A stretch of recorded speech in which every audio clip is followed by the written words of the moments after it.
What happens when a police officer lies under oath, only to find out the woman he accused is a Navy SEAL commander who spent her life leading soldiers into combat? The courtroom was quiet enough to hear the scratch of the clerk's pen, the kind of silence that makes every word heavier, sharper, impossible to ignore. On the witness stand sat Officer Travis Olander, 41 years old, uniform crisp, voice carrying the steady authority of a man used to being obeyed. He didn't hesitate as he spoke. He didn't stumble. He looked at the jury with practiced ease, the kind of gaze that says, "Trust me, I've done this before." On the night in question, Olander said, leaning slightly toward the microphone, the defendant became combative. She raised her voice. She refused to follow lawful instructions, and she presented herself as a threat to my safety and the safety of others. Every sentence was clear, every pause intentional. He painted a picture for the 12 people in the jury box. A hostile black woman, unpredictable, dangerous, unwilling to respect authority. His words hung in the air like smoke, and for a moment, some of the jurors seemed to breathe it in. At the defense table sat Celine Braxton, 38 years old, black, dressed in a fitted slate gray blazer, her posture as straight as a drawn blade. Her hands rested calmly on the polished wood surface. She did not interrupt. She did not roll her eyes or shake her head like many in her position might. She simply listened, her expression controlled, almost indifferent. The contrast was striking. On one side, a uniform, a badge, a testimony delivered with confidence. On the other, a silent woman in professional attire, allowing the words against her to pile up without protest. To many in the room, it looked unbalanced, like Olander was winning before the real fight had even begun. The prosecutor's lips curved into a faint smile as Olander continued. I gave her multiple opportunities to comply. Instead, she raised her voice and said she didn't have to listen to me. She resisted arrest. I was forced to use minimal restraint to ensure the situation didn't escalate further. Minimal restraint. The phrase hung there, calculated, designed to sound controlled, reasonable, harmless. The kind of phrase jurors have heard before in stories about police officers doing their jobs. Celine's attorney, a sharp-eyed woman named Justine Rollins, scribbled notes but did not interrupt either. She knew the rhythm of trials, the way silence could sometimes reveal more than argument. And Celine's silence was deliberate, even if most people in the room didn't yet understand it. One juror, an older man in a beige jacket, leaned slightly forward, his brow furrowed. Maybe he believed Olander. Maybe he wasn't sure. The room seemed to tilt in that direction, toward the officer's version of events, toward the familiar narrative of a law enforcement officer dealing with an uncooperative civilian. Olander's voice carried again, steady and rehearsed. She told me outright that I didn't know who I was dealing with. That's a direct threat in my line of work. I had no choice but to take control before things spiraled. The words seemed damning. Who in the jury could ignore a line like that? A defendant warning a police officer that he didn't know who he was dealing with. It played directly into stereotypes, arrogance, hostility, danger. And yet, at the defense table, Celine did not flinch. She glanced once at her attorney, then back to the witness stand. No reaction, no visible crack in her composure. Her calmness wasn't submission. It was something else, though most in the room couldn't see it yet. The judge, Corwin Keene, sat high above it all. His expression gave away nothing, but his eyes stayed locked on Olander as the testimony unfolded. He had seen countless witnesses over his career, liars, truth-tellers, men and women caught somewhere between the two. There was something in Olander's confidence that was worth watching closely. Meanwhile, the gallery behind the railing filled with whispers and shifting bodies. A woman in the second row whispered to her neighbor, shaking her head as if the officer's words were proof enough. Another man crossed his arms, skeptical but listening. Everyone waited for the defense to speak, for Celine to answer, for something to break the stillness that her silence created. But nothing came. Not yet. Instead, Olander continued, pressing his version of the story further. He gestured once toward Celine, pointing as though the distance between them wasn't enough to separate them. I acted with restraint. I treated her with respect until she left me no choice. That's the truth. The jury scribbled notes. The prosecutor looked satisfied. The officer looked unshakable. And Celine Braxton? She simply sat there, blazer sharp against the table's dark wood, gaze steady, lips pressed in silence. It looked like a lopsided battle, one side with authority and narrative power, the other sitting mute. But the silence was not weakness, it was patience. And patience has a way of changing everything, but soon the cracks in Olander's story would begin to show. The prosecutor sat down with a satisfied glance, his pen clicking shut as though the case were already sewn up. But the room shifted when Justine Rollins rose from her chair. She was tall, composed, her dark green suit cut clean and professional. There was no hesitation in the way she walked toward the witness stand, no wasted motion. She stopped only a few feet from Officer Travis Olander, fixing him with a look that seemed almost casual but carried weight.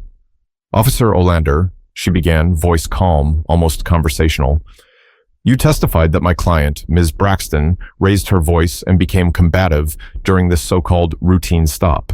Is that correct?" "Yes," Olander replied without hesitation. His shoulders stayed square, chin tilted slightly upward. "And you also testified," Justine continued, flipping through her notes, "that she said you didn't know who you were dealing with, correct?" Olander nodded once. "That's right." Justine paused for effect, letting her gaze drift toward the jury. "Tell me, officer, was your body camera operational that evening?" The question hung in the air. Olander blinked, then shifted slightly in his chair. "Yes," he said carefully. "Excellent," Justine replied smoothly. "And have you reviewed the footage prior to giving this testimony?" Olander cleared his throat. "I have." "And in that footage, does Ms. Braxton at any point physically threaten you?" "No." The word came quicker than he intended, and a few jurors caught the slip in tone. Justine let the silence stretch just long enough before speaking again. "Does she raise her hands toward you?" "No," Olander said again, this time slower. "Does she strike you, push you, or make any physical contact whatsoever?" "No." The jury scribbled. A woman in the back row tilted her head. The rhythm of the testimony had changed, the officer's confident tone beginning to thin under the pressure of sharp, clean questions. Justine leaned on the podium, her voice steady but firm. "So, to be clear, your entire testimony rests on the claim that Miss Braxton raised her voice and spoke words you interpreted as a threat. That's what made her dangerous, correct?" Olander's jaw flexed. "Verbal threats can be just as dangerous as physical ones, counsel." "Of course," Justine replied quickly, not giving him the satisfaction of winning that line. "But the footage does not show her threatening you physically, and it does not show her resisting in the way you've described. Correct?" There was a pause. Olander shifted again. "That's one interpretation," he muttered. The tension in the room thickened. Jurors glanced at one another. The officer who had seemed untouchable only minutes ago was showing the first cracks in his armor. Celine Braxton remained still at the defense table, her eyes steady on Olander, but her composure wasn't passive. Every inch of her posture spoke of quiet control. She didn't need to react because the truth was beginning to inch its way into the light. Justine pressed further. "Officer Olander, do you recall what time this stop occurred?" "Yes, approximately 9:40 p.m. "And where?" "On Westlake Avenue near the intersection with 9th Street, downtown Seattle." Justine held up a document. "Officer, are you aware that the traffic cameras on 9th Street captured portions of this encounter?" For the first time, Olander's eyes darted toward the prosecutor's table, a flicker of unease betraying him before he quickly covered it with a firm nod. "Yes, I'm aware." Justine let the jury absorb that. The cameras, the footage, the idea that his version of events could be measured against an unblinking eye. She leaned in slightly, her voice lowering but carrying through the room. "Officer, in your sworn statement filed after the arrest, you wrote that Ms. Braxton's words were, 'I don't have to listen to this.' Do you see that written here?" She held the paper in front of him. Olander hesitated before answering. "Yes." "And yet, today, under oath, you testified she said, 'You don't know who you're dealing with.' Those are not the same words, are they?" The room went still. Even the sound of the ceiling fan seemed to pause. Olander exhaled sharply through his nose. "No, they're not the same." Justine let the answer sit, then turned to the jury again. "Ladies and gentlemen, words matter. Testimony matters. Accuracy matters. When a person in authority changes their story, you have to ask yourself why the officer's composure was slipping. He gripped the arms of the witness chair, jaw working harder now. Celine didn't move, didn't speak. Her silence was still her weapon, and now the jury could feel its weight. But Justine wasn't finished. Officer Olander, would you agree that as a law enforcement officer, your credibility is central to this case? Yes. And would you also agree that inconsistencies in your testimony could damage that credibility? Yes. Her voice sharpened. Then perhaps you'd like to explain to this court why your written report and your sworn words here today do not match. The gallery erupted in whispers. One juror scribbled so fast the pencil nearly snapped. Olander's eyes narrowed, but the confidence that once carried his testimony was no longer unbreakable. But the real shock hadn't come yet. That would arrive when the judge spoke next. The gavel struck once, sharp and deliberate, pulling the gallery back into silence. Judge Corwin Keene leaned forward on the bench, his eyes locked on the officer who had just finished trying to patch his shaky testimony. His tone carried no anger, but it cut through the room like steel. "Officer Olander," Judge Keene said, "this court values accuracy above all else. Before we move further, there is something the record must reflect." The jurors shifted in their seats, unsure of what was coming. Olander straightened up, his back stiff as if bracing for impact. At the defense table, Celine Braxton finally lifted her gaze toward the judge, her expression unchanged, her hands still folded neatly on the table. Judge Keene spoke slowly, with the weight of every syllable pressing down on the room. For clarity, the defendant in this case, Ms. Celine Braxton, is not an ordinary civilian. She is a commander in the United States Navy SEALs, with more than 15 years of distinguished service and multiple commendations. The air shifted instantly. It was like the ground had tilted beneath everyone at once. Murmurs rippled through the gallery, some sharp gasps cutting across the silence. A young man in the back row muttered under his breath, "No way." The jurors glanced at one another, their pens hovering in midair. Some blinked in surprise, others leaned back as though needing more space to process what they had just heard. The image of Celine sitting at the defense table, quiet, composed, blazer pressed perfectly, suddenly looked different. She wasn't just a defendant anymore. She wasn't the woman Olander had tried to paint as combative or reckless. She was someone who had led soldiers into the most dangerous missions, someone who lived by discipline and structure that few in the room could even fathom. All eyes darted back to Olander. The authority that once wrapped around his uniform now looked fragile, like a thin coat of paint about to peel away.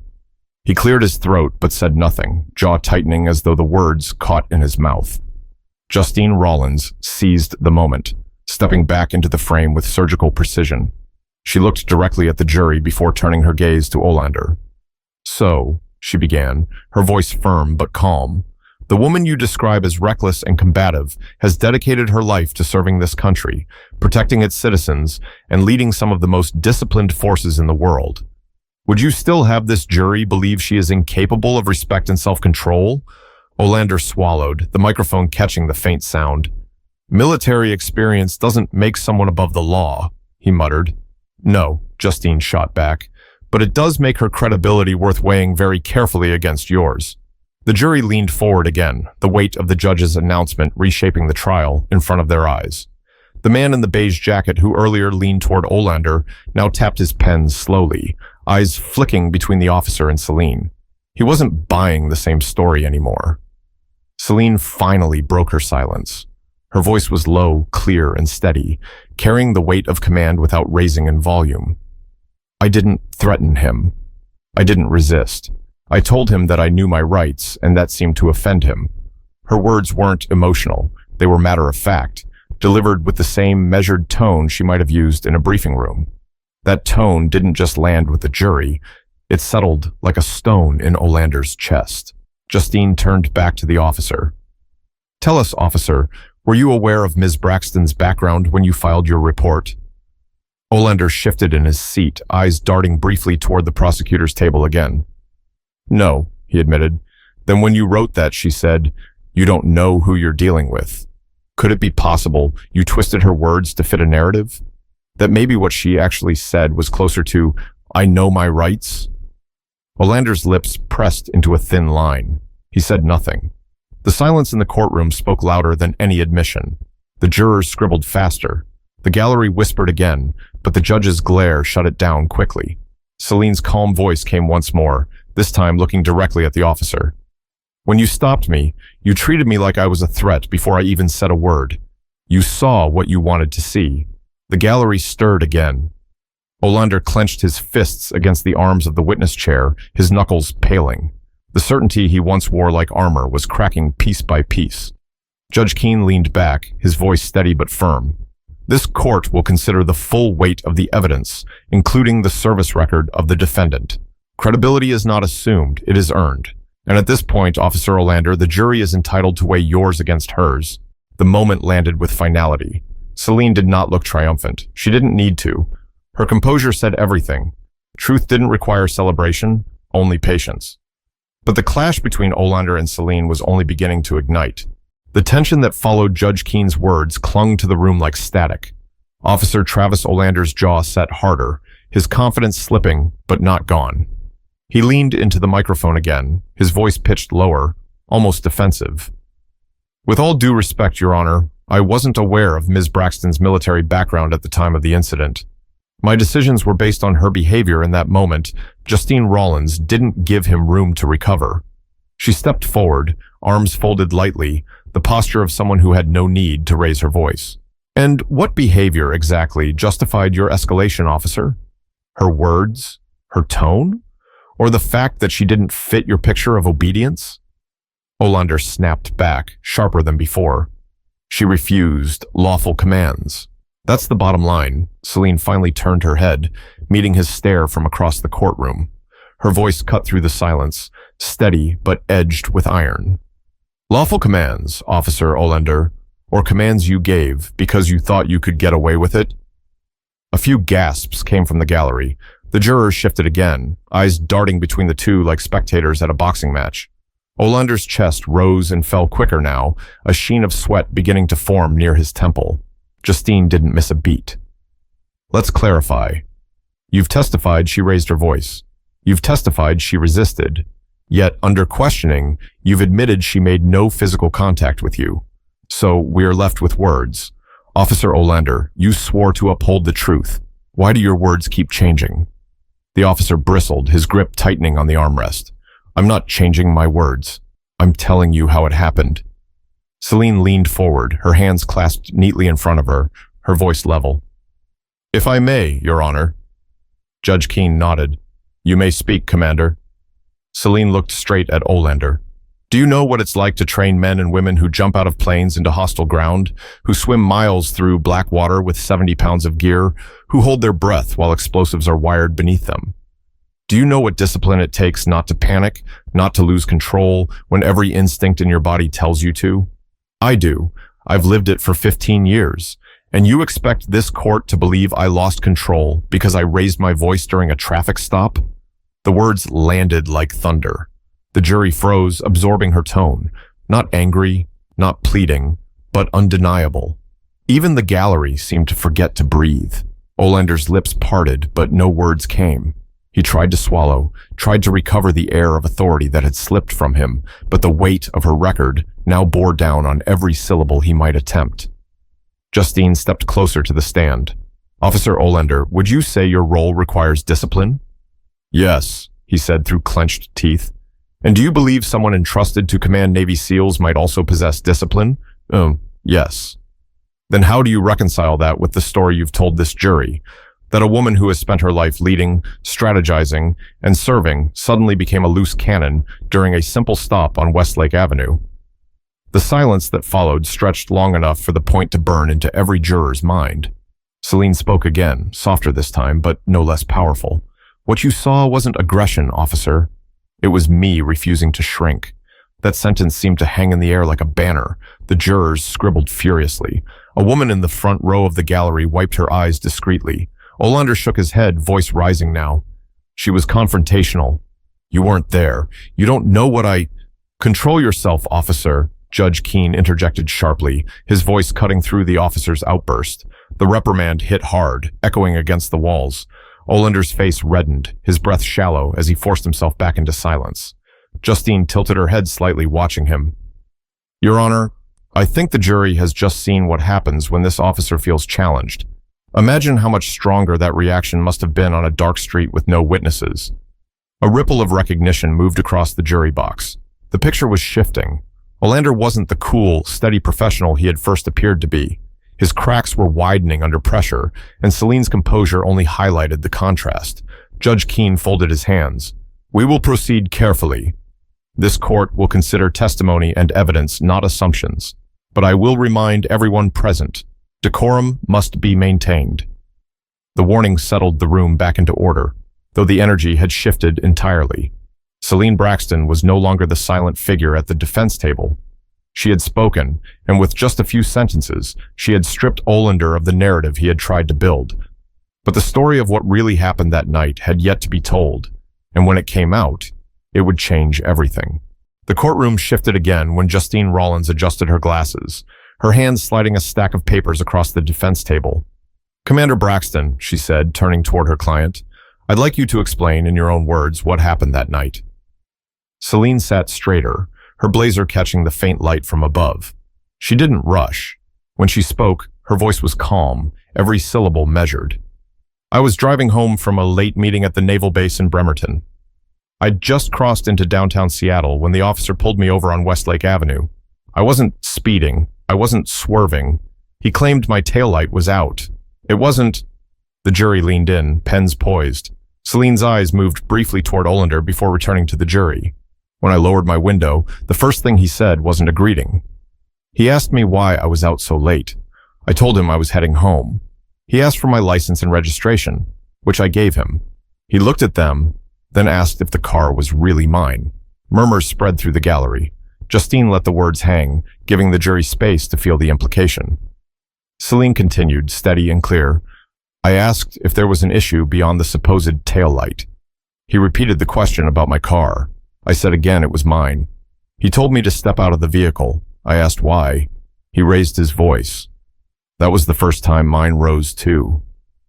Her tone never shifted into anger as she relived the memory, but the contrast was stark. She was recalling facts, not spinning stories. Justine moved closer. "What did you say specifically?" Celine looked straight at the jurors. "I said, I know my rights. That's all. Not, you don't know who you're dealing with. Not a threat. Just that I knew my rights." The jurors wrote quickly, their expressions tightening. Celine's eyes softened for the first time, the memory pulling at her. "He told me if I didn't comply, he would have to take me in." He stepped closer to the car, put his hand on the door. At that point, I asked if his body camera was on. He told me it was. I said good, because I wanted everything recorded. She paused. Her hands, still folded, pressed tighter for just a moment before she released them. That's when his tone changed. He grabbed my arm when I stepped out, even though I didn't resist. And in his report, he wrote that I was combative. He wrote that I resisted arrest. None of that is true. The gallery buzzed, whispers like a low tide pulling in and out, until Judge Keene's gavel slammed once. "Order." Celine exhaled slowly, then turned her eyes back to Olander. "I've been in war zones. I've been shot at. I've carried men twice my size when they were bleeding out, and I've done it without losing focus. Do you honestly believe I'd risk my career, my life's work, by lashing out at a traffic stop over a taillight that wasn't even broken?" The words cut deep. Olander's face hardened, but the jurors' eyes told a different story. The man in the beige jacket had stopped taking notes altogether, now staring openly at Olander as if weighing every line he had spoken earlier. Justine stepped in again, her voice low but sharp. "Commander Braxton, did you resist Officer Olander?" "No." "Did you threaten him?" "No." "Did you, at any point, make physical contact with him?" "No." "And what happened after he put his hands on you?" Celine's jaw tightened. "He cuffed me, hauled me to the patrol car, told me I was going to regret making things difficult, and I stayed silent because I knew the camera was running." A murmur ran through the room again, but this time it felt heavier, closer to outrage. The story was no longer abstract, it was concrete, human, painfully believable. Justine turned toward the jury. "Ladies and gentlemen, what you've just heard is a decorated commander explaining how she was treated like a criminal over a taillight that wasn't broken. She didn't resist. She didn't threaten. She asked questions. And for that, she was arrested." Celine didn't gloat. didn't smile. She simply lowered her hands back to the table, her composure intact. Her silence after speaking only made her words echo louder. Olander shifted again in his chair, eyes narrowing, his jaw working overtime. He was losing control of the story. But once witnesses and evidence began to surface, even his last defenses would start to crumble. The air in the courtroom felt tighter now, as if everyone was leaning forward in their seats, waiting for the next blow. Judge Keene adjusted his glasses, glancing at the stack of exhibits on the clerk's desk.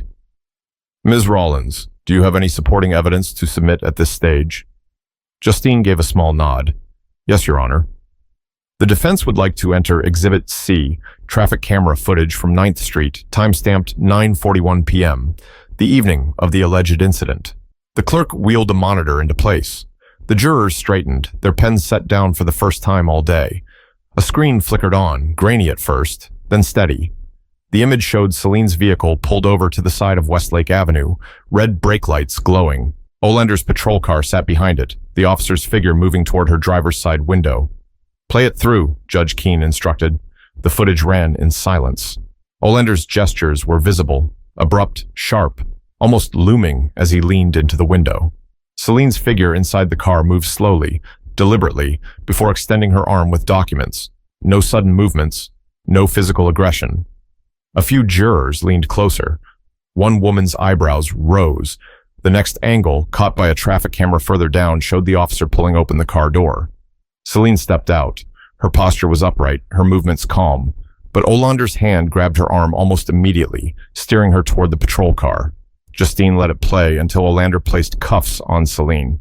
She paused the video there, the image frozen on the screen, Celine standing straight, unresisting, her hands being pulled behind her back. Your Honor, ladies and gentlemen of the jury, Justine said, turning toward them, this is the woman Officer Olander has described as combative, threatening, and dangerous. I ask you to compare his words with what your own eyes have just seen. Silence stretched across the courtroom, but it wasn't empty. It was thick with the weight of disbelief. Olander shifted in the witness chair, his throat tightening. The footage doesn't capture the whole exchange, he muttered. It doesn't record tone of voice. It doesn't show the threat in her words. Justine pounced. Tone of voice, officer? Or your interpretation of it? Because the footage shows restraint on her part, not yours. The footage shows her standing still while you escalated the situation. Would you like to explain to the jury why your report describes her as resisting when the footage clearly shows otherwise? Olander's lips pressed thin. He glanced toward the prosecutor, who avoided eye contact. Celine leaned forward, her voice steady but resonant. I didn't resist because I've learned that when people like him want control, resistance only feeds the fire. I knew the camera was rolling. I trusted the truth would eventually come out. The jury's expressions shifted again. A man in the back row scribbled furiously, underlining words in his notes. Another juror set her pen down, staring at Olander with narrowed eyes. Judge Keene cleared his throat. Officer Olander, the discrepancy between your report and the footage is significant. Can you account for it? Olander's face flushed. His voice cracked as he tried to recover. I recorded what I perceived in the moment. Officers don't always have the luxury of replaying events like a video. We make judgments quickly, and I judged her behavior as a threat. Justine stepped closer, her tone sharp but controlled. Judgment is one thing. Fabrication is another. The footage shows she complied. She handed you her documents. She stepped out when you asked. She didn't strike you, didn't run, didn't fight. So again, officer, why did you write otherwise? The room went still. Olander's breathing grew heavier, his hands tightening into fists on the armrests. For the first time, his authority looked brittle, his uniform less like armor and more like a mask slipping out of place. Celine's eyes never left him. You wrote me as hostile because that's what you wanted them to believe, not because that's what happened. The sentence struck harder than any evidence. Her tone wasn't loud, but it carried truth, like a blade, sharp, undeniable. The gallery broke into quiet murmurs again, louder this time, until the judge's gavel came down twice to worship statics. But the impression had already sunk in. The officer's credibility was crumbling in front of everyone. Olander opened his mouth as if to lash back, but he caught the judge's stare and stopped. Instead, he shifted his weight, looking trapped in the very chair where he once sat so confidently. Justine turned, walking slowly back to the defense table. No further questions at this time, Your Honor. The jury didn't look at Olander as he stepped down. Their eyes followed Celine instead, measuring the calm presence she carried, the discipline that never once faltered. The tide had turned, and everyone could feel it. But the case wasn't over yet. The verdict still loomed, and with it, the lesson that this trial was about more than just one false report. The courtroom was heavy with silence as Officer Olander stepped down from the witness stand. His walk back to the prosecution's table lacked the confidence he had carried at the start of the trial. His shoulders hunched slightly, his gaze darting around the room, but never meeting the jurors. That image, his retreat, spoke louder than his testimony ever had. Judge Keene straightened, his voice carrying authority that filled the chamber. We will now move to closing arguments. Counsel, proceed. The prosecutor rose first, smoothing his tie, but his words no longer carried the same force. He tried to remind the jury of the officer's years of service, of the supposed dangers faced by law enforcement every day. He leaned on fear, asking jurors to imagine what could have happened if Celine had been aggressive, if the situation had spiraled. But the problem was clear. The ifs and could-haves no longer matched what the footage showed. His argument felt thin, and the jurors' faces revealed little interest. When it was Justine Rollins' turn, she didn't waste time. She walked directly in front of the jury box, resting one hand on the railing, her voice calm but resonant. Ladies and gentlemen, this case is not about speculation. It is not about what might have happened. It is about what did happen. You saw it with your own eyes.